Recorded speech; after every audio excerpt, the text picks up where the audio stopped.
Hey, what's going on, family? Thank you for checking out this In the Word snippet. If you like what you hear in this snippet, you can tune into the full In the Word episode by clicking the link below in the description. Thank you, and remember, stay in the Word. Shalom. What I had wrote on Facebook was, remember, whether it's purposeful or positive, there will always be obstacles. It's inevitable. There will always be obstacles, whether purposeful or positive. There will always be obstacles. It's inevitable. So keep pressing.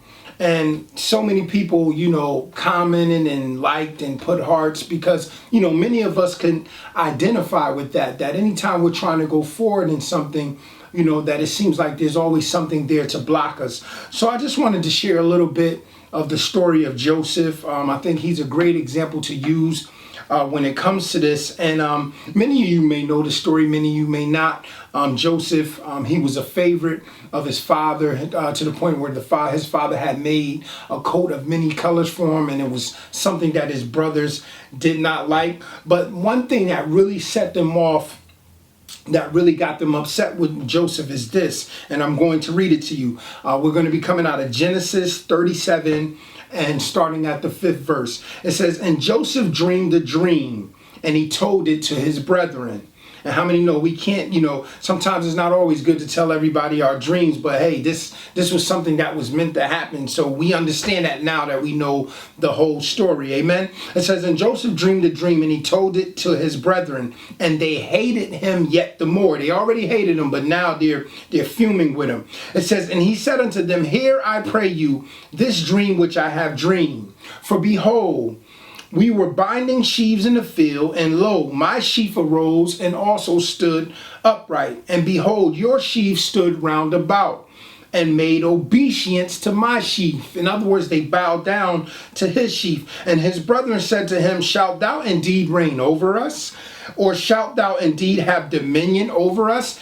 And they hated him yet the more for his dreams and for his words. And he dreamed yet another dream, and told it his brethren, and said, Behold, I have dreamed a dream more. And behold, the sun and the moon and the 11 stars made obeisance to me. And he told it to his father and to his brethren. And his father rebuked him and said unto him, What is this dream that thou hast dreamed? Shall I and thy mother and thy brethren indeed come to bow down ourselves to thee to the earth? And his brethren envied him, but his father observed the saying." In other words, his father took attention to it. He noticed it. He didn't just kick it away right away. He kept it in mind. Amen. And we know that as the story goes on, Joseph was always known to check up on his brothers and to see how they were doing for his father. And his father sent, Joseph out to check on them. And as he went to check on them and they saw him coming, they said, "Listen, here comes this dreamer now.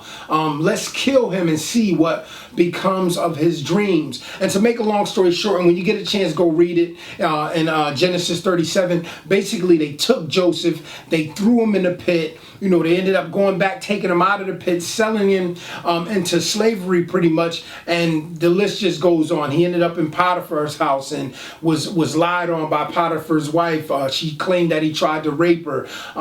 He interpreted the dreams of the butler and the baker, and he told the butler, "Listen, when you get to Pharaoh," this is when he was in Pharaoh's house now, "listen, when you talk to Pharaoh, please do not forget about me." And guess what? The butler forgot about him. So many times in Joseph's life, even though God had gave him these dreams, and they were dreams of what would come in the future, he had many obstacles. Obstacles are inevitable. He had to go through so many different things. And there were so many times that he had false hope, because I always think about when they came and took him out of the pit, like he hear his brothers coming, he's like, yes, here they come. They've come to their senses. They pull him out of the pit, and it's like, yes, victory to only be sold into slavery. Amen. So I think that his story is very important because